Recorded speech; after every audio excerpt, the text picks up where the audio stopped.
The Book of Genesis, Chapter 3. Now the serpent was more subtle than any beast of the field which the Lord God had made. And he said unto the woman, Yea, had God said, Ye shall not eat of every tree of the garden? And the woman said unto the serpent, We may eat of the fruit of the trees of the garden, but of the fruit of the tree which is in the midst of the garden, God hath said, Ye shall not eat of it, neither shall ye touch it, lest ye die. And the serpent said unto the woman, Ye shall not surely die, for God doth know that in the day ye eat thereof, then your eyes shall be opened, and ye shall be as gods, knowing good and evil.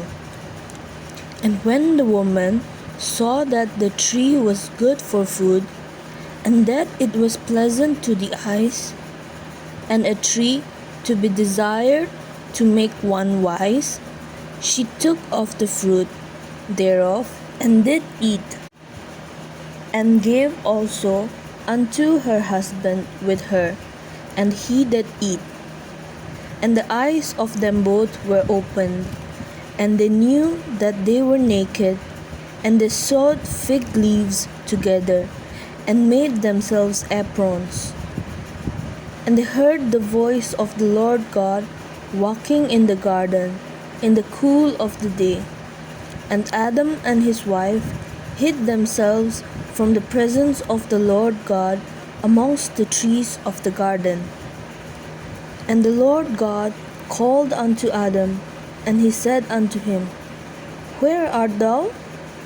And he said, I heard thy voice in the garden, and I was afraid, because I was naked, and I hid myself. And he said, Who told thee that thou wast naked? Hast thou eaten of the tree whereof I commanded thee that thou shouldest not eat? And the man said, The woman whom thou gavest to be with me, she gave me of the tree, and I did eat. And the Lord God said unto the woman, What is this that thou hast done? And the woman said, The serpent beguiled me, and I did eat.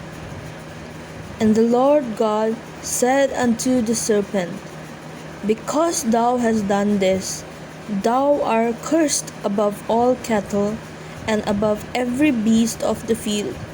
Upon thy belly shalt thou go, and dust shalt thou eat all the days of thy life. And I will put enmity between thee and the woman, and between thy seed and her seed. It shall bruise thy head, and thou shalt bruise his heel. Unto the woman he said, I will greatly multiply thy sorrow and thy conception. In sorrow thou shalt bring forth children, and thy desire shall be to thy husband, and he shall rule over thee. And unto Adam he said, Because thou hast hearkened unto the voice of thy wife, and hast eaten of the tree of which I commanded thee, saying, Thou shalt not eat of it. Cursed is the ground for thy sake. In sorrow shalt thou eat of it all the days of thy life. Thorns also and thistles shall it bring forth to thee, and thou shalt eat the herb of the field. In the sweat of thy face shalt thou eat bread, till thou return unto the ground, for out of it wast thou taken. For dust thou art, and unto dust shalt thou return. And Adam called his wife's name Eve, because she was the mother of all living. Unto Adam also and to his wife did the Lord God make coats of skins, and clothed them.